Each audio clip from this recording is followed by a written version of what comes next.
Yes. Yeah. Now you are unmuted, sir. Sir. Thank you very much. Yes, thank you. Thank you.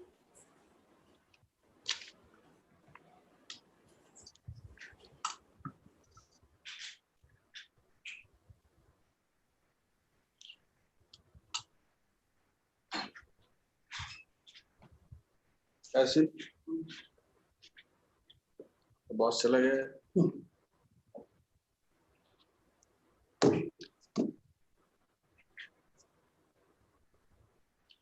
Madam, you heard only yesterday's session, is it? Or did you hear the previous days also? No, it was just yesterday. Sorry, I said I just attended yesterday. I see. Yesterday was Dr. Dhar, so yeah, I was looking at some feedback of the previous 3 days prior to Dr. Dhar's session.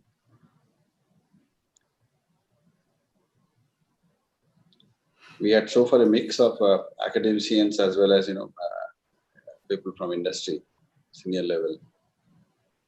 So, and I think Dr. Mandal, this is an amazing opportunity to kind of bring the academia and the corporate and non-corporate together, because it's all about providing simulation and stimulation at the same point in time, while also being conscious that, and I mean, I'm preaching to the teachers here, but then just being conscious that the adult span of attention is less than 3 seconds in the world of digital transformation. So kind of talking for an hour at times to an online audience can surely be a challenge. And with that, over to you, Dr. Dhar. Good noon, sir. Good afternoon. Good afternoon, sir. Sir, now, yeah, we can start the session, sir. Sure. Yeah, okay. Thank you, sir. On behalf of Sri Vaishnav School of Management, Sri Vaishnav Vidyapith Vishwavidyalaya, Indore, I welcome Ms. Chhaya Sinha, Executive Coach and HR Consultant, as a resource person for Day 5 of 1-week webinar series on Human Resource Management. Ms. Chhaya is joining from Singapore. I also welcome our Vice Chancellor, Dr. Rupinder Dhar, sir, Dr. Santosh Dhar, Madam, Dean, Faculty of Doctoral Studies and Research, my colleagues, Professor Mandal, faculty members, and all the participants of this webinar. Today's topic is role of executive coaching in leadership development. So I invite Professor Dhar for his welcome address on this theme. Sir, please. Good afternoon once again. Well, I'm happy to inaugurate this webinar and welcome our guest speaker for today, Ms. Chhaya Sinha. The theme of the seminar is very appropriate, as we know that HRD mechanisms, HRD processes like coaching, mentoring, counseling, career development, potential appraisal, performance appraisal, and so on, play a very significant role in employee development. When we talk about any kind of change in the organization, when we talk of any kind of particularly development, then these mechanisms come into play. In recent times, coaching has emerged as a very powerful mechanism, and it is not used only for employee development in general, but also for leadership development. Therefore, the topic chosen for this webinar is very timely, and I'm sure that our guest speaker, who happens to be the expert in coaching will be throwing light on the contemporary issues, and particularly issues which have emerged because of COVID-19 and what we will be doing post-COVID-19. So this is the very crucial period during and post-COVID-19. This coaching, in fact, many authors prefer to say coaching skills, as I said, have become very important, and how this mechanism will be used more for leadership development. So now we are not only talking about subordinate development. Here we are focusing more on leadership development, because the current thinking is that when we say leader, we are not referring to anyone who is at the top of the organization. At every level, there is a leader who will have to shape the organization, shape the functions towards the accomplishment of organizational goals. So with these words, I'm very much confident that by the end of webinar, we will be better off in our understanding about coaching, in fact, specifically executive coaching for leadership development. Over to you, Dr. Shukla. Thank you. Thank you, sir. Thank you. Before inviting our resource person, now invite Professor Ruchi Arya for brief introduction of today's resource person, Ms. Chhaya Sinha. Okay. Am I audible, sir? Yeah, please. Yes. Thank you, sir, for providing me the opportunity to introduce our resource person to the audience. Today, we are having with us Ms. Chhaya Sinha. She is an experienced business leader turned HR executive with 2 decades of stellar and purposeful corporate experience in India and Singapore. She brings commercial acumen and matrices to the people agenda with a proven track record in the leadership development, high performance coaching, culture, organization design, and diversity and inclusion. She has well executed roles in country and global capacity with leading and purposeful organization. And most recently, she was the global head of D&I talent at Lego Group. As a part of Talent COE, she relentlessly worked with the senior business and HR leaders to drive talent strategies and impact with an inclusion lens, and was a part of the global talent leadership team. Prior to that, she was worked with Standard Chartered Bank, Aviva Life Insurance, Punj Leod Group, and Panasonic. She graduated from DAVV Indore and did MBA from Core School of Management, Delhi. Ms. Chhaya prides herself on being a transformation leader who can empathetically drive change and build business capability by bridging the gap between the right job and the right talent in an ever-disruptive work environment. She is human and humble with high emotional intelligence that helps her to connect to a diverse set of population to achieve business outcomes with a strong collaborative leadership quality.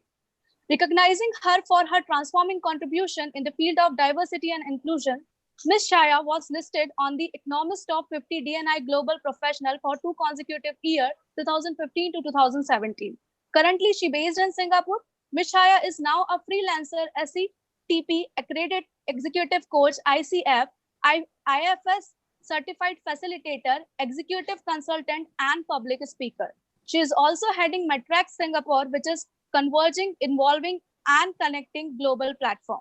She loves to call herself World Peace Lady in a sari and believes that her every ordinary inclusive action is an extraordinary step towards a better and happier world. I feel privileged to invite World Peace Lady in a sari, Ms. Chhaya Sinha, for the session. Over to you, ma'am. I welcome you once again. Please, ma'am. Thank you so much, Ms. Arya. That was indeed a lovely introduction. And to you, Dr. Dhar, getting an introduction by the stalwart himself, no pressure at all, sir. I would try and do my best in delivering the session today and then later answering whatever questions that are surfacing. I'm just going to now share my screen. And once I do that, let me know as you can see it. Yeah. Great. So as we've already spoken about the topic for the day, I would be talking about the role of executive coaching in leadership development. Now, what I understand is that SVSM has been going through this national webinar series where there have been people coming in from the corporate, from the academia, and other sectors to come and talk about their own areas of expertise and bringing those nuggets of wisdom and knowledge to all of you.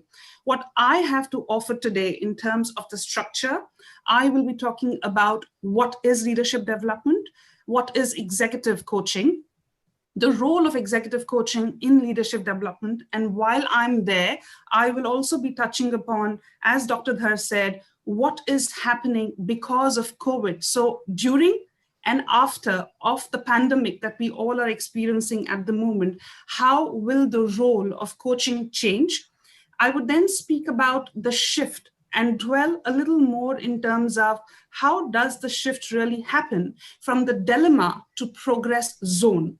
And lastly, I have a little gift for you today, and the gift is I would want to give a sneak peek of the toolkit of some of the powerful coaching questions that I use with my clients, and I would love to give that to you, which you could take back either for self-coaching or probably coaching people in your network. And once I've covered all of that, I would want to have some time for open house where we could have constructive, collaborative conversation. And my mantra there is, please ask whatever that you want to ask. No question can be stupid, only answers can be. And that's what I've learned in all these years of working. Having said that, I'm looking at spending about 35 to 40 minutes talking, post which I would then want to invite an open house. I was saying earlier to Dr. Mandal that in today's digital world, the average adult span of attention is just 3 seconds. It's not even in minutes now. And it's a huge challenge when you're sitting with a great online audience like this to make sure that it is time well invested by the participants. And having said that, I would do my very best. So starting with what is leadership development? So while there are hundreds of definitions out there, I have picked up the one from Mac Lake, which is really close to my heart and my experience. And this is how I look at leadership development. Now, as you can read on the screen, leadership development is an intentional process in which one interacts with an experienced leader, producing transformation in the character and competencies that increases their ability to influence people outcomes and culture. I would request you to focus on the words which have been underlined. What we need to understand, and now I would want to zoom into the corporate, while it just isn't true only for corporate, it's true for any sector, whether business or non-business, but just zooming into the corporate sector, when an organization decides of budgeting a leadership development program, it is an intentional program. A lot of work has been done before the program gets designed and brought to the employee. So what needs to be done is a gap analysis. So the gap analysis is done with respect to understanding what are the competencies that this particular leader now requires to bring about a delta in the team that he or she is managing. Therefore, an intentional process to produce transformation in the character and the competency of the leader himself or herself, and that would then increase their ability to influence people. After all, a leader doesn't really have a magical pill, does one have? No. What a leader is really required to do is to bring about change, to bring about action, to bring about influence so that people who work along with her are able to drive out better productivity. And therefore, this is what I like to define leadership development as promptly said by Mac Lake. When we then move to understanding what is the purpose of leadership development, now the purpose could be, it is multidimensional, it is multi-year journeys which leaders are on. But if I bring your attention to the 3-tier process that I have put on the slide, It starts by optimizing the competence of this particular leader to effectively manage and influence teams. So that is the start point. That is the immediate action that needs to be taken, optimizing productivity of this leader. And why is that required? Well, there are many reasons. One of the reasons, and one of the most pertinent reason, as you can see in the second block, is organizing and synthesizing complex ideas into a compelling narrative. Now, I don't know what's your take on it, but as a coach, as an HR consultant, what I have realized and learned, the power and the skill of storytelling is so important, not just as a leader, but at any stage, at any role that you are playing in an organization. Now, when I say storytelling, I don't really want to leave you with an image of a teacher sitting in a classroom with little children, or probably a story that a father is telling a child. But if anything that moves a human is either a laughter or a tear. So the emotions need to come through. A leader needs to have the capability of drawing out simple yet compelling messages out of the huge complex data that he or she is managing, and bring it in those little nuggets for the teams that they handle. Now, Dr. Dhar was alluding to the current pandemic that we all are experiencing. Just try and imagine your role in your family at the moment. Now, your role could be that of a parent, it could be of a child, it could be of a sibling, it could be of a carer, whatever. Just try and remember when you had to break the news of lockdown to a little child. How did you explain it to that child? What does this lockdown really mean? What was it that took you to make that little child understand what can be done and cannot be done in a way that does not bring about fear, that does not bring about limitation, but brings in hope, brings in things which are in our own ability to do, even when our external environment becomes so constrained. And with the same memory, try and explode that particular experience on how a leader is then required to bring about all the complex informations which are thrown at leaders in this ambiguous, volatile world, day in, day out. How to synthesize all of that in a communication nugget, which is easy to understand.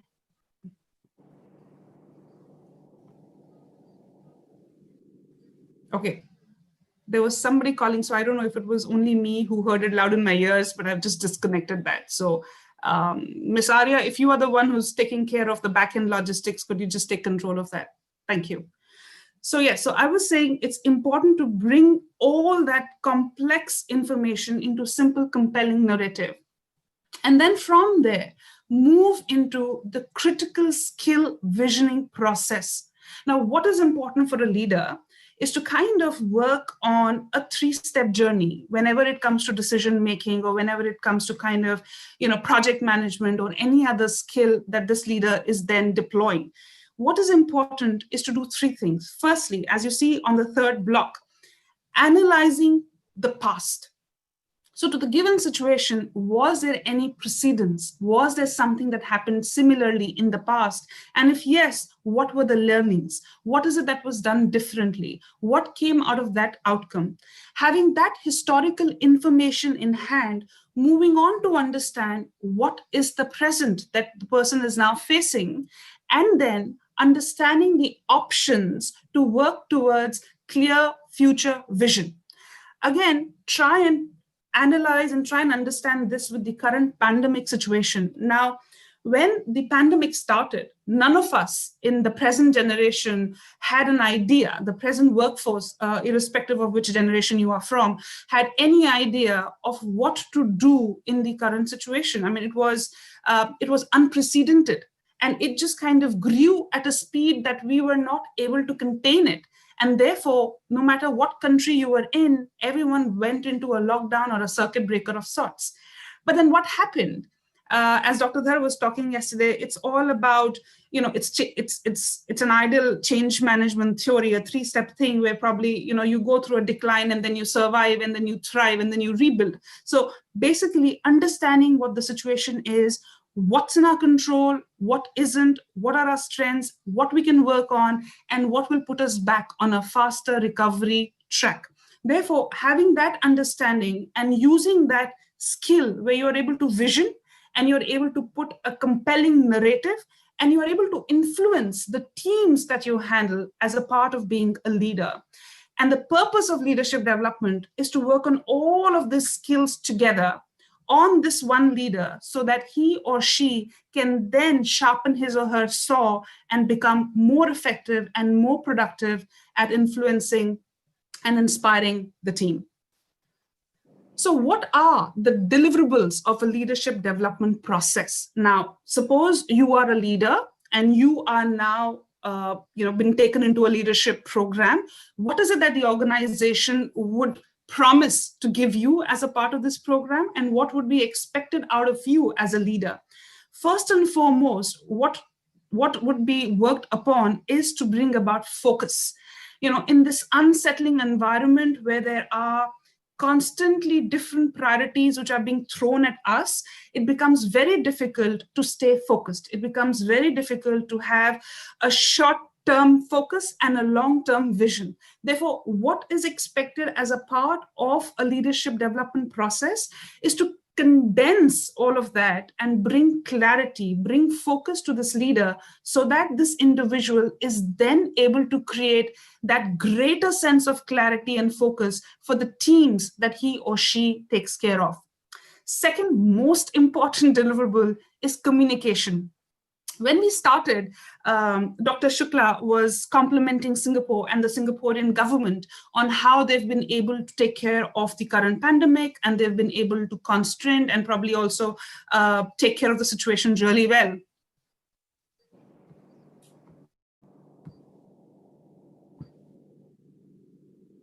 There was someone else who was trying to get into the call. Yes, so communication is so important, and it has come so handy for the Singaporean government. I am reminded of one of the speeches which the founding father of Singapore, the first Prime Minister of Singapore, gave PM Lee. He said this many years ago when he was asked that, sir, if you were the Prime Minister of India, would you be able to bring the transformation the way you have brought in for Singapore?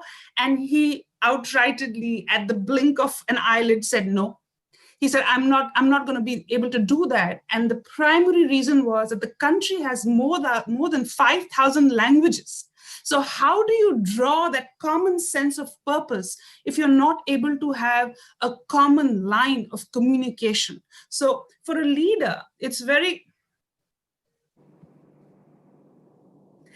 there's some Miss Rupali who's really trying to get into the call. So probably if someone could just send her an invite. Yeah, because I'm just kind of getting it in. Yeah, thank you. So it's really important for a leader to work on their communication capability. Yes, we do understand that there are different personality types. So we have introvert leaders and we have extrovert leaders. We have leaders who do not have high emotional intelligence, so on and so forth. But then what we have seen in the corporate, and with times to come, the learning is that the leaders who really will thrive in the world post-COVID, or for that matter, say the future of 2050, will be the leaders who have communication, and more so empathetic communication, as a skill up their arsenal. So it's very important as a deliverable of a leadership development process to help leaders become crystal clear with their communication. The third point that you can see on the slide is prioritizing, planning, delegating. Of course, it kind of talks about the time management that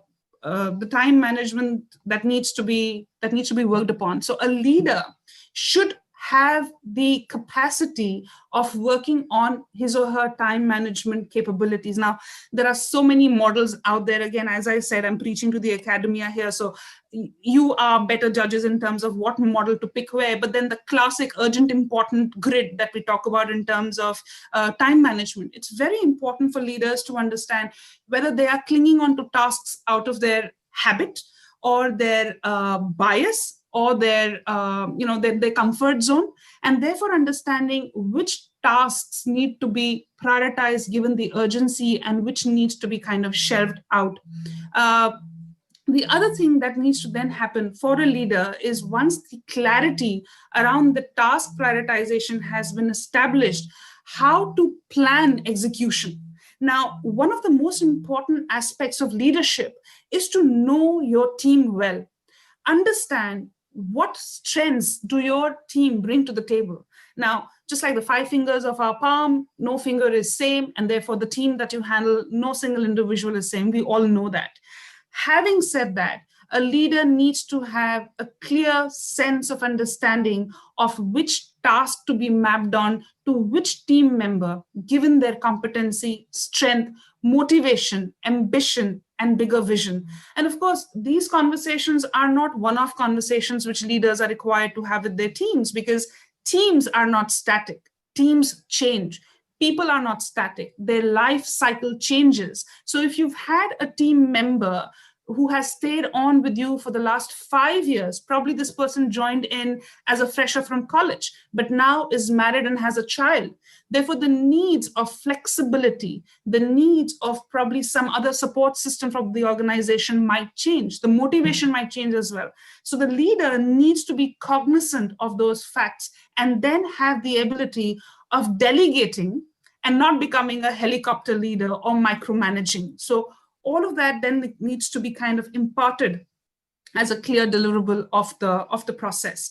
The fourth point, as you can see it on the screen, it talks about rationalizing conflict. Now, a lot of us, if we were to kind of ask who really likes conflict, I'm sure going by the normal sessions that I run and these stats which I've seen post, that almost 98% of people would say we don't like conflict. We would really want it to be a peaceful situation for everyone, win-win, all of that.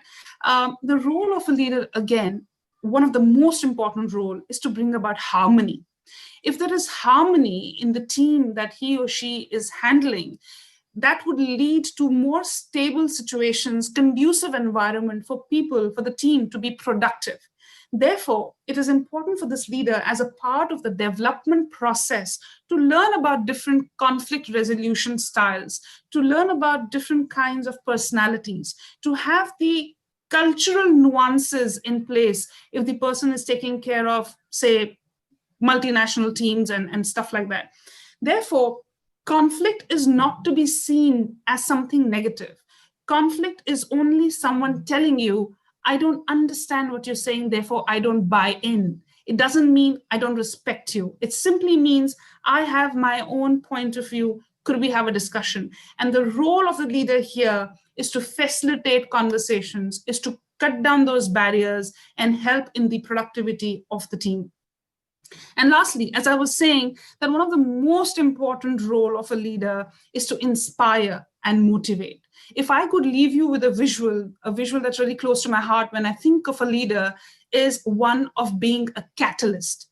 A leader has to be someone like a catalyst who is bringing about the humongous chemical reaction where every single individual in his or her team is getting charged up to give in their best. Just think about the current situation we are working in. I mean, some 60 odd people who've logged into the call, probably somebody is logging in from their homes with a young child at the background crying.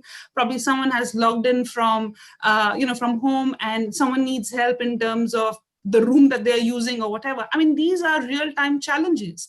These are challenges that we will continue to face for some time because we were not ready for it. We were not ready for infrastructural constraints that would be thrown at us when working from home became a reality. A leader needs to be cognizant. A leader needs to empathize. A leader needs to come down to the level of the team member to understand where he or she is operating out of, and then find a way to inspire and motivate.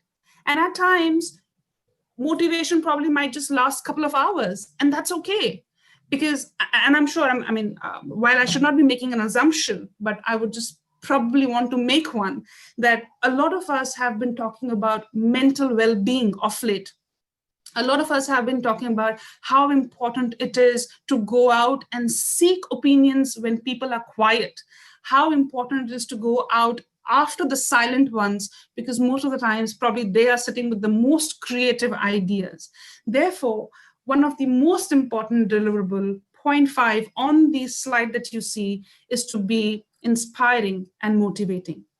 Now, having looked at what are the deliverables of a leadership development process, let's look at the next slide, which is about what is executive coaching. Now, of course, you can read what is there on the slide, but I would want to say that coaching came off at the end. Coaching came at it came towards the end of 1990s. And when it came in, it actually came in as business coaching. So business coaching was really or rather it was at 2 levels. It was business and it was personal. So either you were getting into a business mode of coaching, and almost 90% of that was sports coaching, and the other bit was personal coaching. And over the years, it has evolved and it has taken different shape and sizes. A lot of corporates globally are now looking at in-house coaches. That's in fact going to be one of the new roles that most of the organizations will have post this pandemic as well, where they would want to have their own in-house coach who's actually coaching their workforce across different array of topics. Yes, we do have employee help group and stuff like that, which most of the organizations have today, but they are more on the lines of counseling. So let me just take you through what I have on the slide, and then I'll build on what I said. Now, all of you would be surprised, and you've read it already, that there are over 30 different psychological approaches to coaching, and therefore it's quite complex. And it leads to some of the popular misconceptions around, so what really is coaching? Now, let me look at what you have already read in terms of what coaching isn't. So coaching is not about fixing people. There's no one broken, really. So you're not fixing people. You're not telling people. So you don't really have to go and tell somebody what to do, because it's not a relationship between a parent and a child. It's not a relationship between a superior and an inferior. Coaching is about equals. Coaching is not about advising. So when we look at something called as pure coaching, in pure coaching, which is again, one of the very important wing of ICF accreditation. So pure coaching is where the coach does not utter a single word of advice while in a coaching conversation with the coachee. So coaching clearly is not fixing, it's not telling, it's not advising. A coach would not know some or maybe all of the answers. I mean, if I was to ask this group right now, who is the coach of Sachin Tendulkar, probably only the cricket buffs would know his name. But rest all of us who know Sachin Tendulkar would still not know his coach, Mr. Ramesh. And most of us probably would not even know that the coach was never a cricketer himself. So he never really actively played the sport. So what does that beautifully lead and link to my second question here? My second point here is that a coach is not expected to know answers. A coach is not sitting with a panacea to kind of know it all. A coach is merely sitting with strong coaching tools and process for the coachee to find the answers for himself or herself. And I would also want to bring about this. Coaching is not about performance management. So coaching is not about dealing with poor performance, coaching or poor performers alone. Coaching is not a way of reprimanding. Coaching is not a way of shaming. a lot of my clients that I'm coaching currently, I mean, they are high potential talent of the organizations that they are working with. They are already operating at a given level of productivity that is so expected out of them. And then one may ask, oh, if they're already doing so well, then why do they need coaching? Well, I would say, what is it that executive coaching has to offer? Now, before I look into that, I just have this slide, which is coaching versus therapy. Now, a lot of people kind of link coaching with therapy, coaching with counseling, coaching with mentorship, coaching with sponsorship. All of these are different things. Now, on this slide, it's specifically talking about coaching versus therapy. So coaching is always about looking ahead. It does not dwell in the past. It is not about sitting and looking into historic data of, what has happened and what was the abuse or what was the underproductivity or what were the conflicts. No, it is only forward looking, establishing the goal and looking forward in terms of the mechanism to reach to that goal. The client is the expert and not the coach. As I said, coaching is a relationship of equals, where the coachee is in the driving seat and the coachee or the client is the expert. Now, coaching client doesn't need fixing, and this is very important. So unlike therapy, where probably the patient requires remedy, treatments, or other procedures, in coaching, you don't have to be sick to be seeing a coach. You don't have to be underproductive to be seeing a coach. You don't have to be put on a PIP, which is performance improvement plan, to see a coach. Therapy, as we all know historically, could take a very long time in terms of the individual to resolve their internal conflicts and other aspects that they are dealing with. Whereas coaching can help with results that are swift and dramatic. Now, dramatic not in terms of smoke and glasses and mirrors, not really that, but dramatic in terms of connecting the coachee with their own internal wisdom well. I remember one of my biggest takeaway from Dr. Dhar's session yesterday was that the differentiator for people post-COVID would be, between someone who's performing really well and one who's not, will be how well are they connected to their wisdom? How well are they connected to their learnings and then applying their wisdom to the situation? And that is exactly the dramatic part of coaching results, because the coachee is able to look within for the wisdom that's required for that specific situation. Now, what is it that an executive coach does? So if I was to kind of talk to you about what do I do with my clients when I'm in a coaching conversation, well, I think if I was to sum it up, in a way, spider web, the way you are making it, but it's more structured. So what I would do is I would provide a confidential thinking space. Now, when there are two people who've come together in part of being a coach and a coachee, and they're equals, the coach's job is to provide a confidential thinking space by doing what? Firstly, by listening.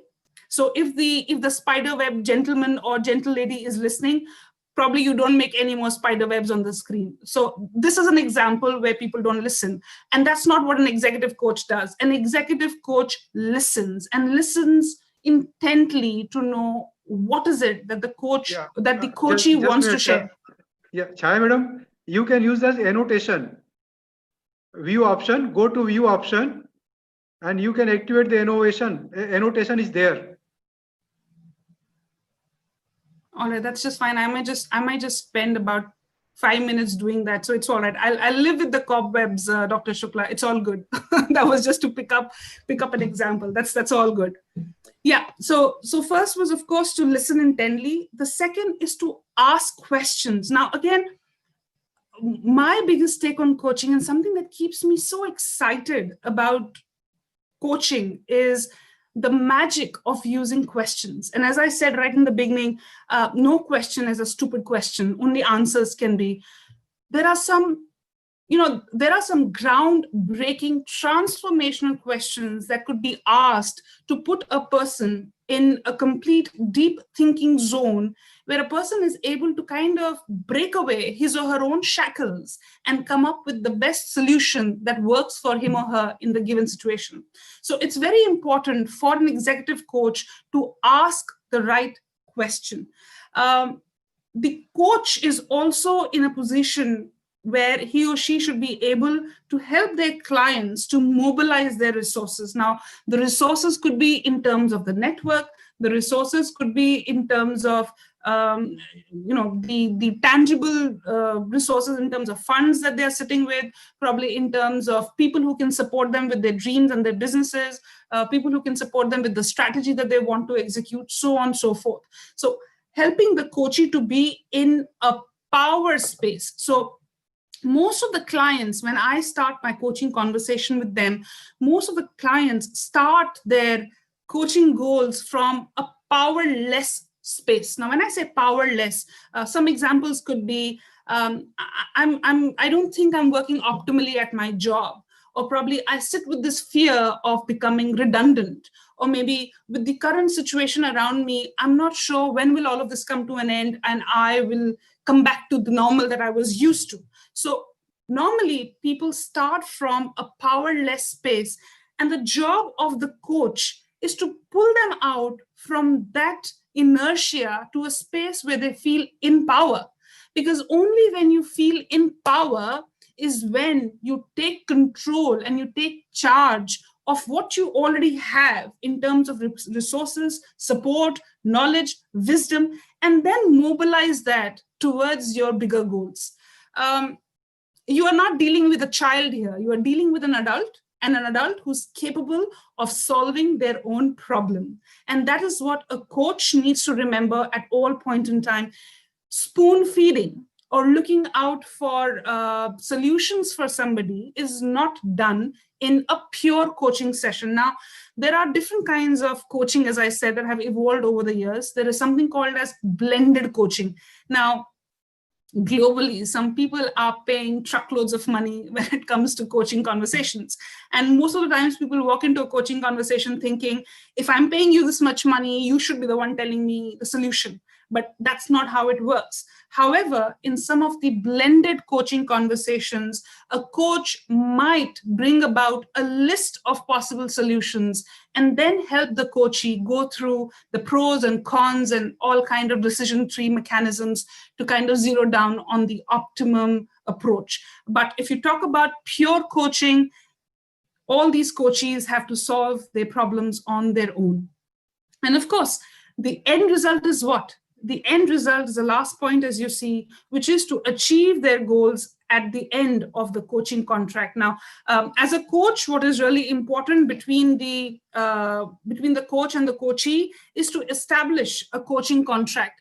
Now, all of us know this, what gets measured gets done. So only if you are measuring the path that you have taken towards the goal and you have a clear sight of what that goal would look like. So whether it is productivity, whether it is increasing motivation, whether it is about having clear lines of communication, or whether it is having better employee engagement, no matter what stream of organizational COE you are looking at, having clear sight and having clear measures and metrics in place will help you achieve it.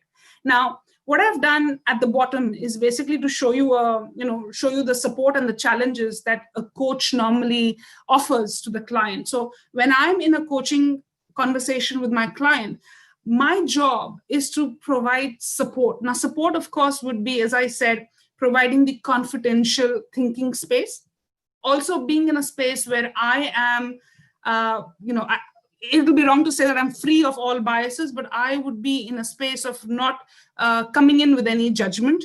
And of course, throwing challenges when the coachee says, but I don't know what I can do. So for example, I was in a coaching conversation with somebody this morning, and this person is currently struggling. He's a virtual leader sitting out of Denmark, and he's struggling with his global teams, which are all across Asia, Europe, China.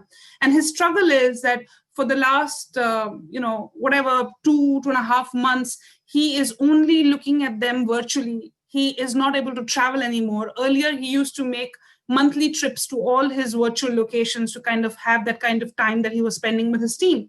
And he told me this morning that I'm already seeing trust issues. I'm already seeing a lack of morale, and I really don't know what to do.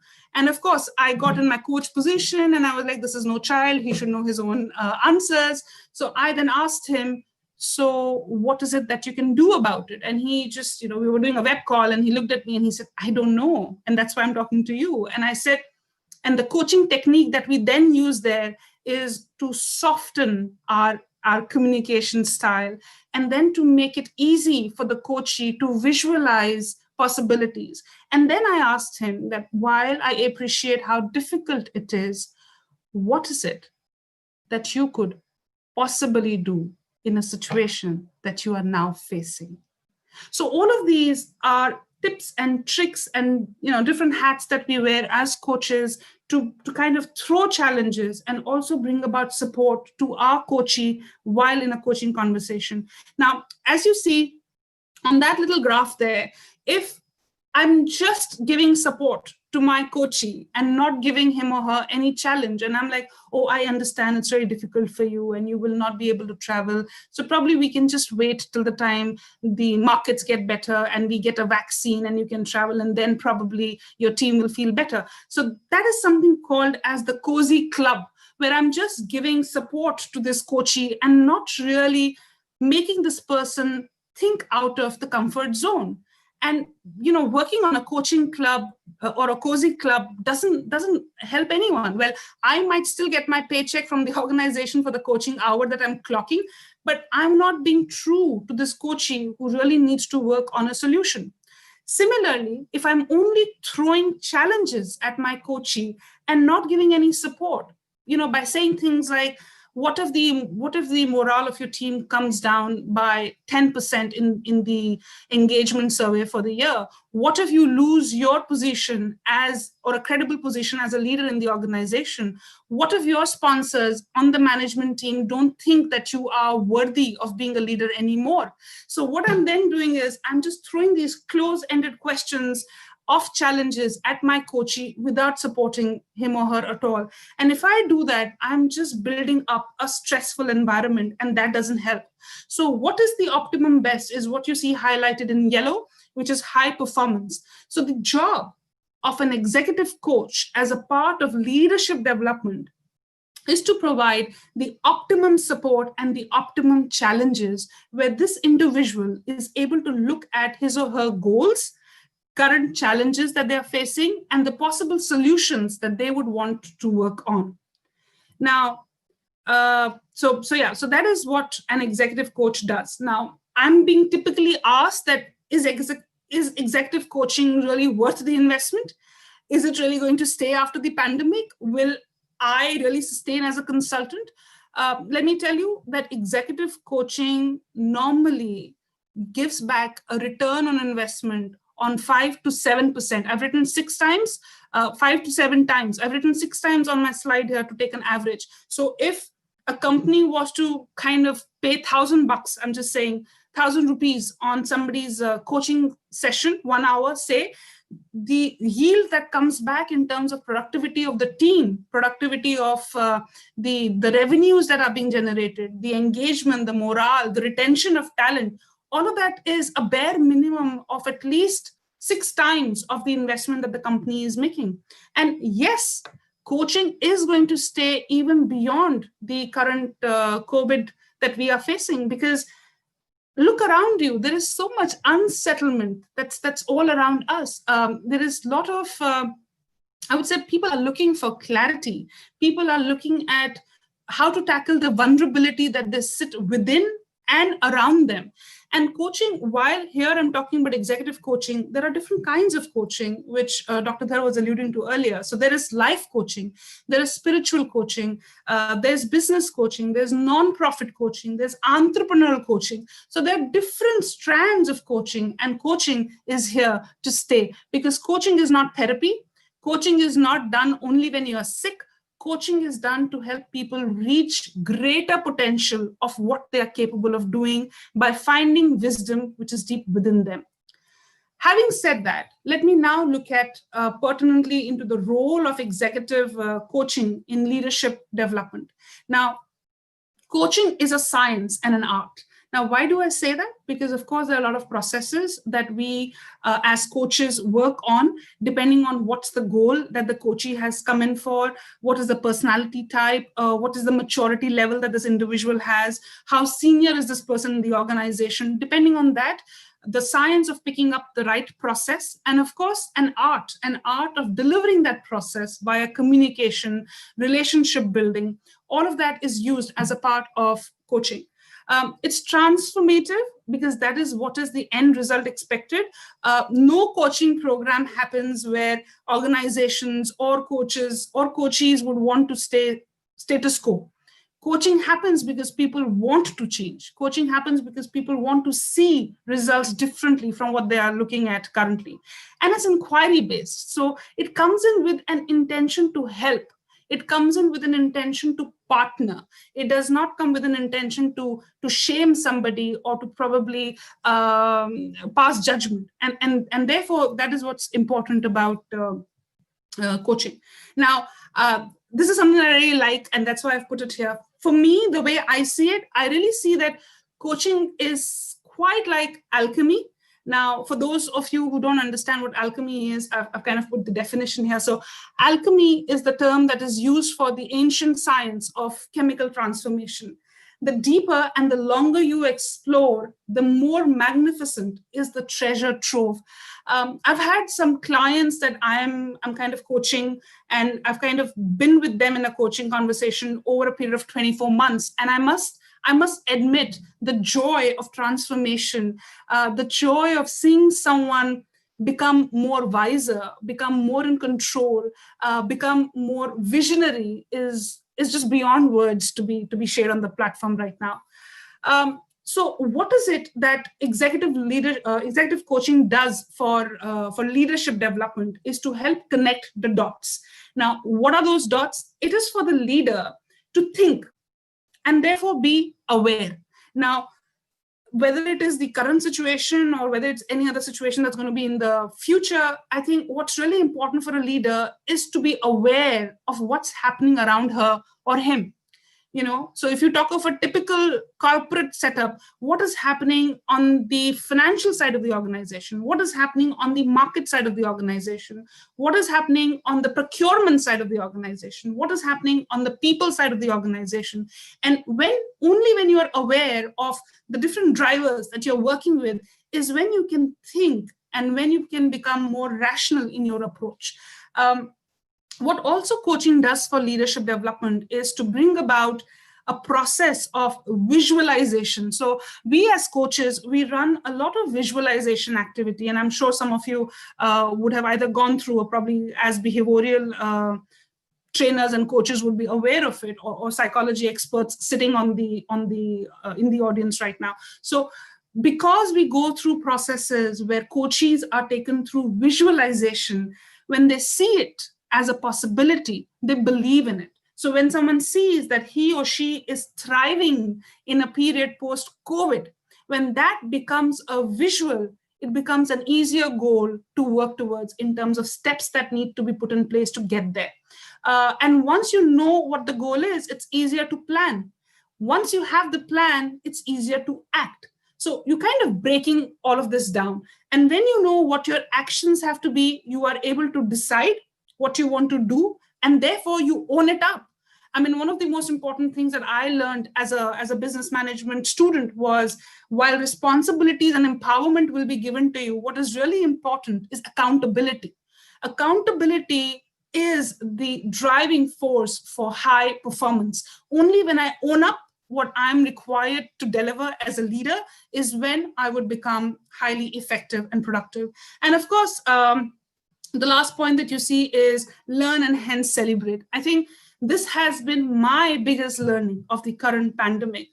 We are so busy running after the extraordinary, creating the extraordinary, that we have stopped looking at the ordinary, that we have stopped celebrating the ordinary. I think what's important is that while we marvel at the extraordinaries around us, it's very important to be thankful, to be grateful, to be joyous, and to celebrate the ordinary. Probably the ordinary of where the people in your organization, whether it's your university or whether it's a corporate, where people come and they spend quality time, and it doesn't have to be like hours that you spend on the coffee machine, but a simple visual chat like this, where a colleague of yours is touching base with you to see if you are doing okay, if there is something that this person has or can offer. Simple humane acts, simple ordinary acts can actually lead to a lot of long and far-stretching productive means, and therefore we should celebrate more. With so much of morbidity and so much of sadness around us at the moment, we really need to celebrate more. We really need to feel grateful and happy for what we truly have. Now, with this, I would then want to move into the next part of it, which is this one, yeah, which is then to understand what is the brain science perspective of coaching. So while I said it is a science, now coaching journey is like a great microcosm. And why I say that is because it's able to kind of go through different facets of the human brain. And what I have experienced as a coach is that, a coaching process can take a coachee onto a simulation and a stimulation both. Now when I say simulator and stimulator, what it means is that while you are in a coaching conversation, whether executive or any other, while you are doing that, you are tapping as a coach, you are tapping into the conscious mind of your coachee, which is the part of the brain that gets involved and engaged during thinking, taking decisions, ideating, etc. And then also the unconscious, which is the habit formation, auto mode, etc. Now, examples of how coaching simulates, as you can see on the slide, is real life scenarios through visioning and thinking process, experience of success, learning and rising from failure, contingency planning, navigating the unknown, and all of these can be taken as potential resources that will come out of coaching in the current pandemic and even after that. That if all of us as a race were to go through such uncertainty and such vulnerability, how could coaching bring about simulations to help people problem solve? And of course, it stimulates because we are able to think, we are able to make decisions, ideate, bring more clarity, introspect, be aware and curious. So that is how the brain science perspective of coaching or executive coaching plays importance in leadership development. And now from that, I would want to make my shift into why coaching is the new alchemy. So why is coaching here to stay? Well, coaching is here to stay because it kind of starts with the belief in the innate human potential. It has the process and the toolkit to provide deep experiential learning to the coachee. There is powerful and design thinking technique. I mean, design thinking has become the new nuance. And that is how we are operating today in all modes of COEs and organizations. So how do you bring about humane design thinking in the way you are innovating, in the way you are resolving conflict, in the way you are making products, etc. And then, of course, optimism, belief, and neutrality is at the core of the coaching process. Therefore, coaching for sure is here to stay. Now, moving on to how does one make the shift? How is the shift made as a part of coaching from dilemma to progress? Now, here I would just want to kind of talk about some of the questions which have to be established, and that will give you a sense of how a coachee moves from, from that paralysis of not making a decision or not making an action and then moving into progress. So the first thing for the coach is to really understand what would really trigger a client or a leader or an executive to make the shift. Is it really the organizational culture? Is it really the organizational strategy? Or is it the deep-rooted motivation that this person sits with that will bring about the trigger? So that needs to be established. Second, as you see, is what needs to be true for the coachee to take the first step. it's normally, usually the first step, whether it is to come out of your, your hot blanket on a cold, wintry morning, or whether it is to kind of do, do the jump out of the plane if you're doing skydiving, or whether it is to put your signature against a contract that you're signing for an organization. It is that first step. So what needs to be true for this coachee to take the plunge? The third question, as you see, is what feelings are experienced by the coachee and about being authentic around self-discovery and awareness.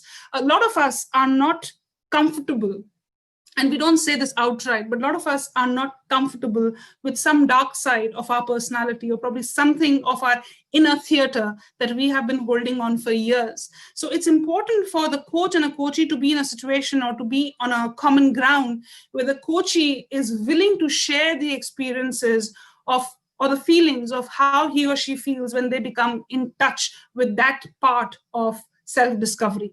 And of course, as you see, lastly, what does the transformational state look like in a post-action when something new has been done? So it's like you've injected yourself with a drug and you're all high on adrenaline. But then, having said that, what needs to change to kind of keep that continuum on? So what needs to continuously happen for this coachee to not let go of the action that has been taken and probably move towards making it a habit? Some of the prerequisites which are required between a coach and a coachee to establish a productive executive coaching process, of course, is to have an amiable and reciprocal coach and coachee chemistry. Now, what I mean by that is it needs to be respectful. It needs to be that of equals. The environment needs to be congruent, objective, and authentic. So there should be no bias, no judgment. There needs to be a structure. Belief and trust is the core. Again, alluding to what Dr. Dhar was saying yesterday, that trust is going to evolve as a very important value for most of the organizations, whether corporate or non-profit, in terms of value that's going to change post the pandemic. In fact, Dr. Shukla and I were talking earlier, and we said that now if one was to look at conducting examinations online where students were to sit at home and write their papers, trust for sure is going to be at the forego, and the relationship with trust and how will that work. And I think most importantly, the last point that you see is power of self-belief. And that is where the coachee then comes in the driving seat. And the coachee truly comes and connect with the innate wisdom well that he or she sits with, and comes in a control position where they can then work on possible solutions to work on their own problems. So that is how we move from a dilemma stage to a progress stage. Now, this is quite a crowded diagram that I'm leaving you with, but if you just look at the different colors and different things that you see there, I would want you to zoom into the center purple box with the yellow font color on it that says desire to change is greater than desire to remain as is. And if I was to leave you with one mantra of how executive coaching will continue to work, this is the one. So if coaching done right, irrespective of what are you coaching on, is it the current pandemic, is it what's going to be life after that, or whatever, if the coach is able to create a feeling, or is able to create an environment, or is able to create an attitude where the coachee feels that the desire to change for him or her is greater than the desire to remain as is, the magic has already started. And thereon, goal setting, action plan, measures and metrics come into play. So this slide normally leaves you with what are the dilemmas that the client would face, and what are the aha moments that the coach kind of goes through as a part of the process. Now, I'm aware of the time, and I'm just going to leave you with this toolkit, and post this, I would want to open the Q&A so that we are able to kind of bring about a more constructive dialogue. So this is normally the toolkit. It's just a sneak peek of some of the questions that I use for my clients, and I would love to leave these with you so that you can take it back and probably use it on yourself, on your family members. Honestly, don't use it with family, but then you could use it with friends or colleagues, but yes, you can. So for example, what is the deeper truth here? So when you're saying what is the deeper truth here, here is the goal that you're trying to establish.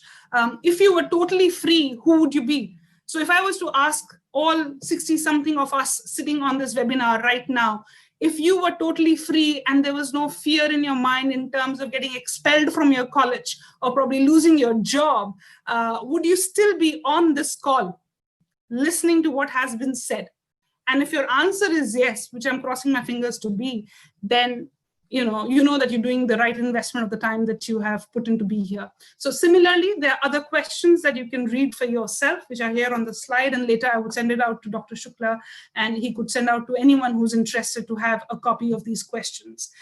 So kind of bringing all of this together as we move into an open house, I have spoken to you about what leadership development looks like, what are the different expectations or purpose of a leadership program when it's been run in a corporate or otherwise, what is executive coaching, how is it different from therapy, why executive coaching is here to stay, how could it help us in the current pandemic and otherwise, how is it an alchemy and how is it something that's going to happen, the new wave of working, the new wave of living now and beyond. And of course, there are some questions that I would love to leave you with in terms of pertinent, powerful coaching questions that you may choose to use with whosoever that you want. Having said that, I would want to take a pause and open the floor for questions if you have any. Thank you, Chhaya madam. It was a very nice presentation. One question, I think this from a student side. Coaching is similar to mentoring. The question is that, is the coaching is similar to mentoring? Thank you for asking that question. So let me kind of tell you in a corporate parlance, and of course there are many more, but then there are different terms which are being used interchangeably. So people talk about mentoring, they talk about sponsorship, they talk about coaching, they talk about counseling. So let's try and understand this, and I'm putting this out in a very laymanish way. I know there are experts sitting here who could give you great definitions, but in a very laymanish way, counseling is simply a process where someone comes to a counselor for counsel, which means for advice. So there is a problem which is being discussed and a solution is being offered by the counselor. It could be a one-time activity, or probably it could have a series of engagement that the person might have to go through. Coming up to mentorship. Now, mentorship is a process where there is a mentor and a mentee. The mentor has established credibility in the area where the mentee is seeking guidance. So the mentor should be a credible body. Now, for example, if somebody was to talk about, say, management studies, one would look up to your esteemed vice chancellor and probably look at him as a guru and come to him in the mentor space. That's what I remember Dr. Mandal was referring to Dr. Dhar as his mentor yesterday, or probably mentor for everybody. So a mentor is someone who is an established, credible individual. The mentee comes in and there is a relationship which is created. It is not a one conversation relationship, but it is a relationship which is woven over months and years, where the mentee is able to learn from the experiences of the mentor. Now, coming to coaching, as I explained in the beginning, coaching, the coach needn't be an expert.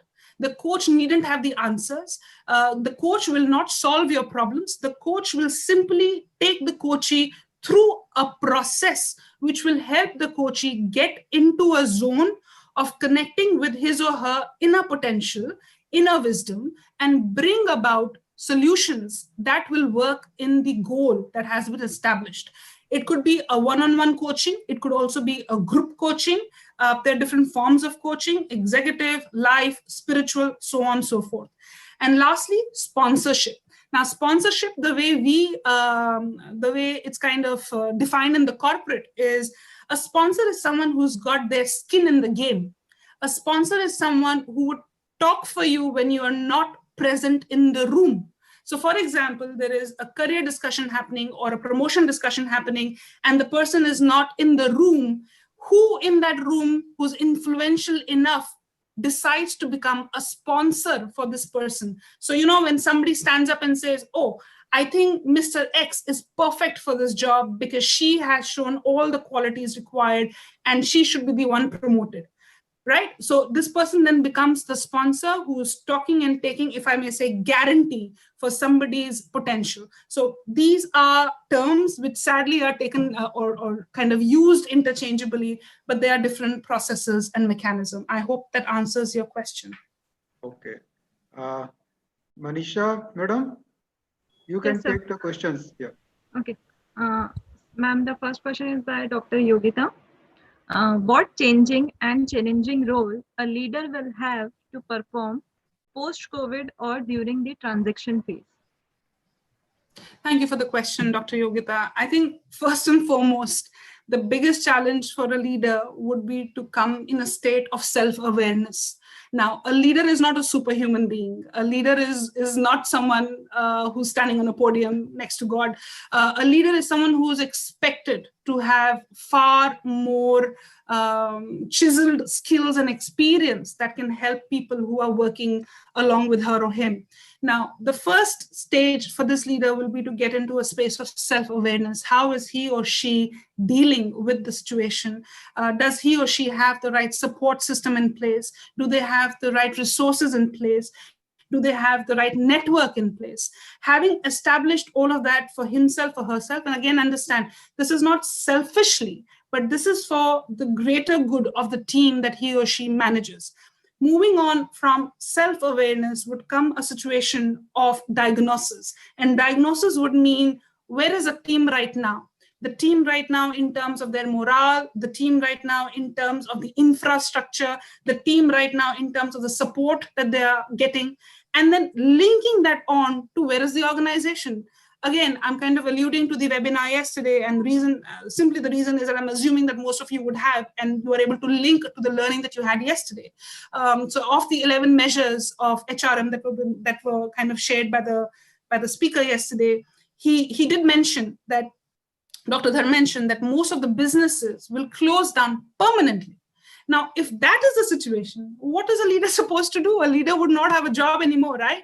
So what is then important? In a way, I know I'm talking to all students in academia here, so I can probably give you an analogy of Maslow's theory. So some way connecting it to Maslow's again. So kind of making sure that the basics are in place. You are aware of what is happening. You are establishing your resources and your support network.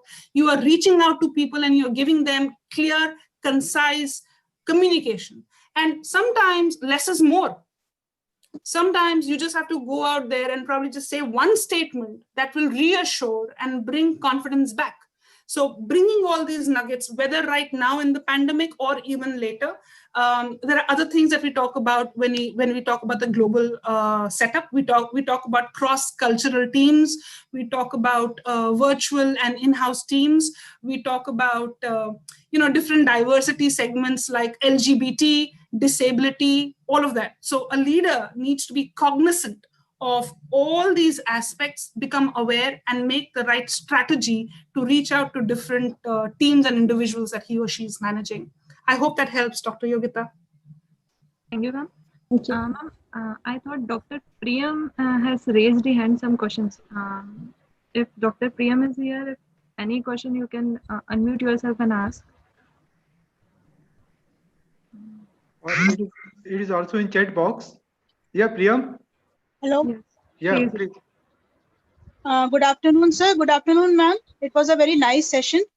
I just want to ask that whether the coaching techniques or the coaching style, whatever it is, which we have discussed, does they differ according to different sectors of industries? And if yes, then what would be the coaching styles or coaching techniques for manufacturing sector, especially in the rise of Make in India movement post-COVID? Sure. Thank you for the question, Priyam. And I must say, I always, as a diversity professional, I always feel happy when a lady comes up and she's asking the question and not being asked to look at the chat box. Yes, that's the bias that I work with. But thank you for the question, Priyam. So to answer your question, the techniques, of course, are different. The processes are different. We have different toolkits. Now, when I say they're different, if a coachee is coming in with a goal to make a decision, we would use a process that will facilitate decision-making process. If somebody is coming in with, I want to find my purpose, we would use a process that is used for purpose finding. If somebody is coming in with a self-limiting belief, or probably a trauma that a person has gone through, either at the emotional or whatever level, we would use a different process completely. Now, I'll be honest here, and I would say that I'm not completely in sync with the manufacturing or the movement that you're talking about. But I would say, again, a coach is not required to know all the answers. The technique comes up handy the minute you start establishing the goal.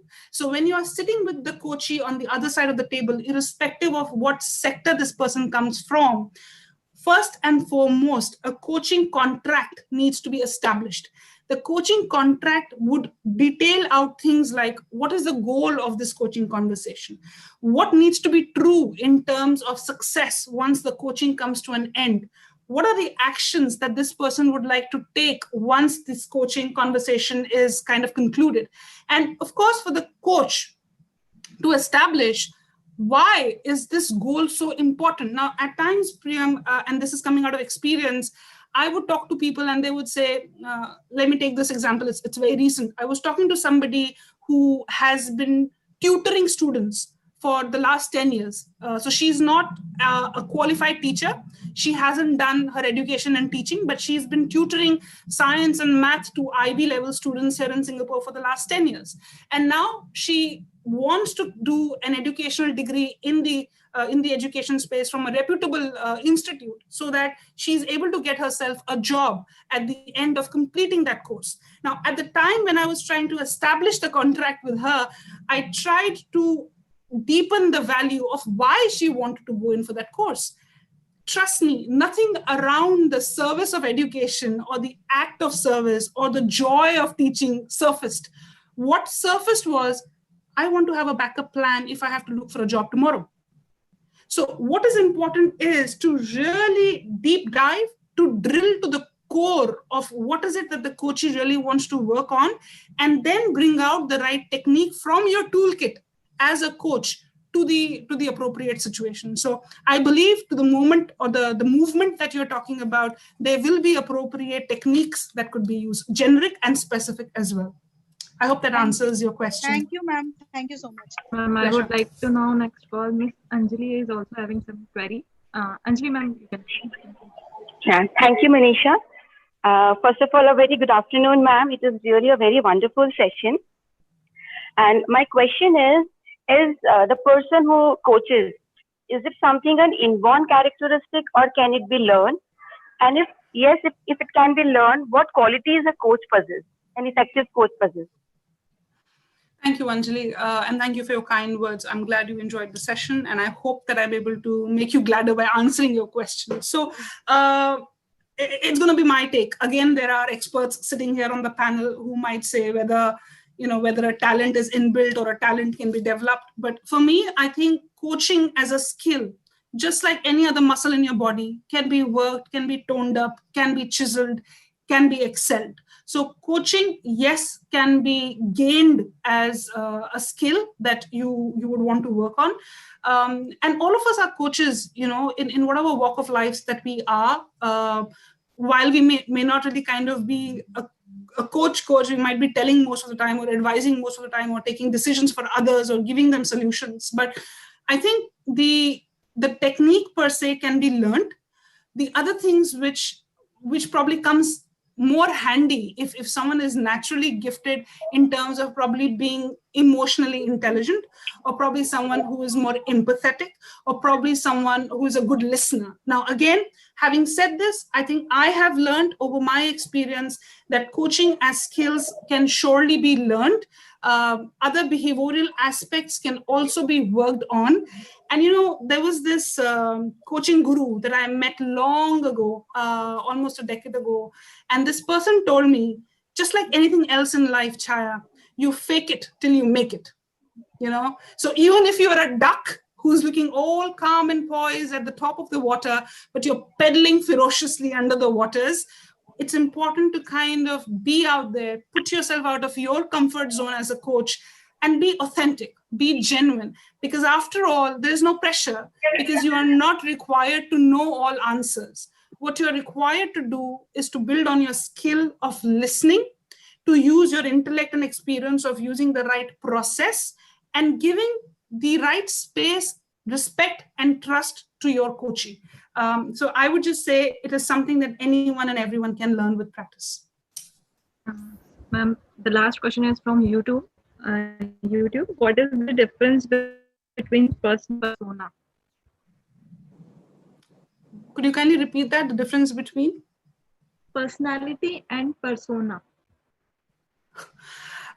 Personality and persona. All right. Now, I may not be able to give you the Oxford definition here, and I'm happy for any other expert to kind of chip in. But personality are basically the traits. They are basically the skills that are inherent to the individual, to the person that you are. Some of them are visible in terms of how you look and your dimensions as an individual. And persona to me is the intangible around it. The persona is around, just to kind of give you some intangibles, would be in terms of the energy that you create, in terms of the aura that you have, in terms of the command that you're able to bring about by your presence. So persona for me is more around, if I may use, and I'm again throwing a jargon, I'm aware of that, it's more around your executive presence, whereas personality is more around your traits. It's more around your characteristics, some of which you are born with and some of which you imbibe from your experiences and your environment as you grow and learn. I think, and I'm looking at the experts here to answer. Yeah. Professor Dhar can add. Yes, sir. Yeah, persona is a Latin word which means mask, and the word personality has been drawn from persona. And personality refers to the sum total of the characteristics that an individual possesses. So persona is simply a word in Latin and which means mask. And from that, personality has been drawn, the concept has been drawn. This is the difference. Thank you so much, sir. And we've just done a real-time example of how coaching does not require the coach to know all the answers.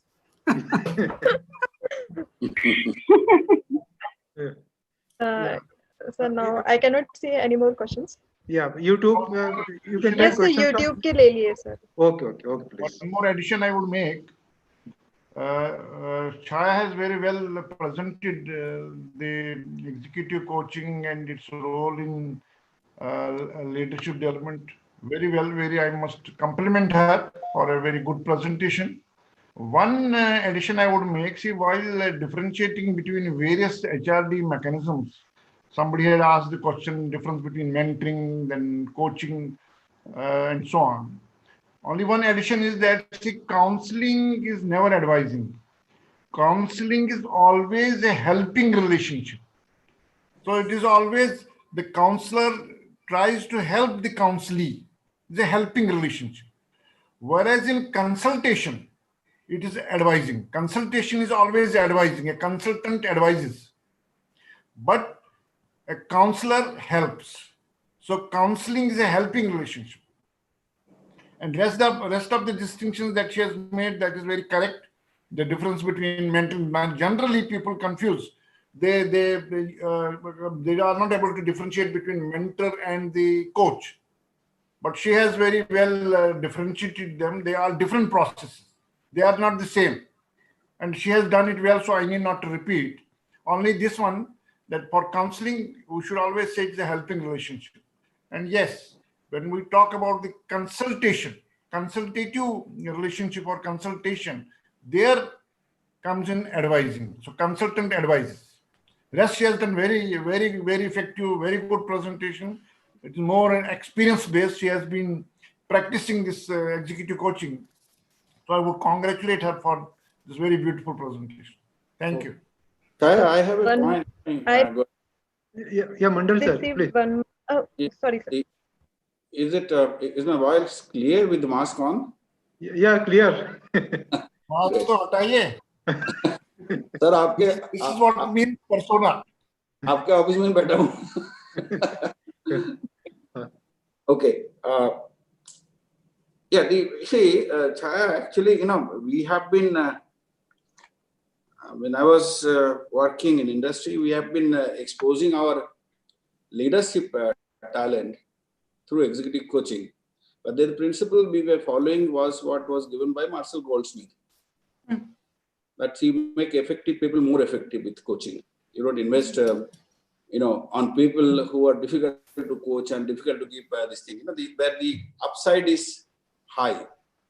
Pick up only those guys for coaching. Now, somehow in the process, this question did bother me again and again as to then are we living out an unknown bunch who also could have been, better. Perhaps the return on investment might be on a lower side. Did we do a mistake? I wanted you to comment on that with your, rich experience in coaching. Sure, Dr. Mandal. And as I attempt to answer that brilliant question, a quick thank you to Dr. Dhar for all the kind words. Dr. Mandal, you are correct in saying in terms of if we were to kind of look back a couple of decades in terms of how coaching was used, not just for high performing talent, but also for performance improvement plans, and probably also for people who were not really taken, as a part of the bell curve, they were taken to be high performers. And your question is quite pertinent. Will people lose out? Will people lose out because they're not high performers? Will they not get the resource? And unfortunately, the times that we are sailing in, organizations would want to get the maximum out of the buck that they're putting on interventions like coaching. And coaching, you will be aware, coming from the corporate sector, and others would be as well, that coaching is a premium product, especially when it is used for executives. Now, if it was to be used as a retention tool, then it is for the organization and the talent management teams to look how they are cutting out the talent for the organization. So what are the performance metrics that they're putting in place, right?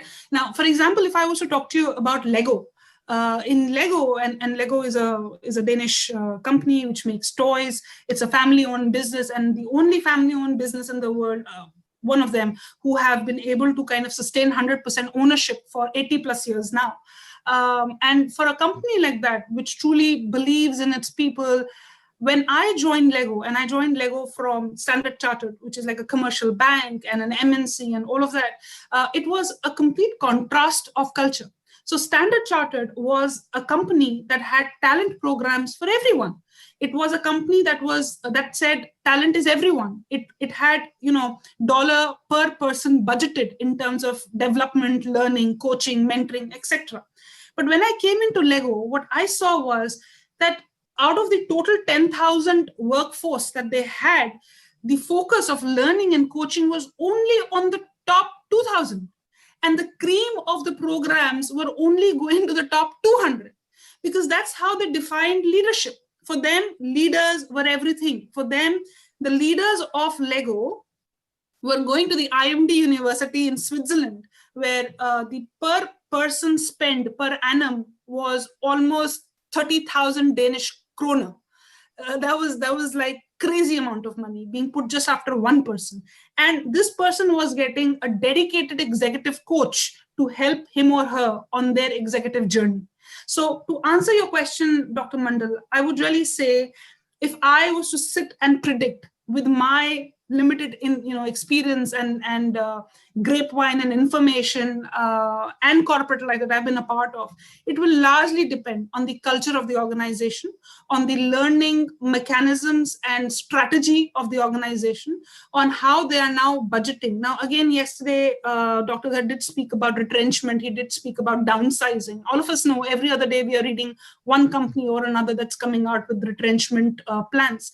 In a situation like this, where people are actually looking at living with reduced salary, living with no increments, we will have to be realistic in terms of where will all the money for coaching and learning go. And probably these are the times till we stabilize and economies rebound, where the ethical question of doing what is right will probably take a back seat, and doing what is right for business might take the front seat. That is entirely my view, my opinion. Happy for anyone else to pitch in, but that is my take on it, Dr. Mandal. Thank you very much. Ma'am, one question is again from the YouTube from Geeta Jain. What are few of the tools or techniques that can be used for coaching? Now, again, it depends, Ms. Geeta, thank you for the question. It really depends on what coaching are you talking about. As I mentioned, there are different kinds of coaching. If you're zooming into executive coaching, then as I mentioned, depending on what is the goal. So, for example, if a person is coming in with let me give an example of a process that I use. So, for example, a person is coming in with a decision-making goal. This individual is not sure about what portfolio to invest in with the limited resources he or she sits with, how to work on those portfolios, how to maximize returns on investment for whatever money is going to be invested in whatever project. What I normally use, if I can just give you an analogy, is a kite process. So if you know what a kite looks like, it's like, you know, two triangles coming together, and then the top part of the kite is actually that gives the thrust, and it kind of lets the kite fly. So the process is such where using effective questioning technique that we have in the process, I would want to learn from this coachee what are the constraints that this individual is sitting with on the decision that has to be made. What decision would this person take if those constraints were to be taken away? Is this person tuned in to the positive side or the positive intention of those constraints? What if this constraint was to help us? Like yesterday, we were talking about what if this pandemic is actually an opportunity and it is not a limitation? What if it's preparing our generation and our future generation for a more volatile world? If that is the approach that we take, then what decision or how would this person work on the final action steps for the dilemma that he or she sits with? So kite is basically understanding what are the limiting thoughts, what are the thrusting thoughts, what will turn limitations into possibilities, and then work on an action step for the individual to take a decision towards the goal. So there are many such resources and toolkits that we coaches sit with. And again, ICF is the governing body, one of the governing bodies for the International Coaching Federation. They've been in business for almost 24 years now. And most of the aspiring coaches in the world actually want to get accredited from them because, just like the course that you are doing, just like the university that you have, one would want to do it from the best in the world so that, you are able to kind of hone yourself best out there. So depending on where you are getting accredited from, which institute you have got your coaching certification from, you will have your toolkits and different resources to tackle coaching issues. I would suggest, Ms. Geeta, if you look at the questions that I showed earlier, those questions could be generically used for a lot of goals that people are trying to find coaching resolution to. I hope that answers your question, Ms. Geeta. Thank you. Yeah, Professor Mandal. Yeah. Now I invite you to summarize and offer vote of thanks. I think Ms. Chhaya Sinha has been a splendid speaker, not from the point of view, the way she communicated the entire concept of anything, but purely from the content point of view. This has given a tremendous insight into the fundamentals of executive coaching, how it helps in development of leadership. She explained very nicely about different aspects of coaching, right from the purpose, the deliverables, and so on and so forth. As Dr. Dhar already mentioned about it, she also gave a fantastic explanation on how coaching differs from mentoring, counseling, advising, and so on and so forth. Blended coaching is something which I never knew that it could happen, but yes, that is another concept which she has given very much nice insight into. It has been a pleasure listening to you, madam, for last 1 hour or so. And I hope the session continued, and we would have got more insights into coaching from you, and perhaps we'll have some other opportunity and some other occasion to listen to you once again. And at that time, I hope you'll get the entire process, the model that you follow, of coaching, some of the success stories, cases, etc., without of course mentioning the names, and how it helps effectiveness, improving effectiveness of an individual, of a leader, as well as of the organization in turn. So thank you very much once again. I thank our Vice Chancellor again for joining us and adding value with that cameo, of difference between person and personality.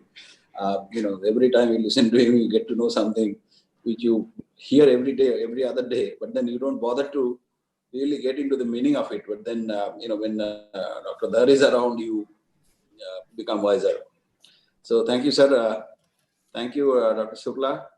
This happened to be the last day of the 5-day series of, webinar series.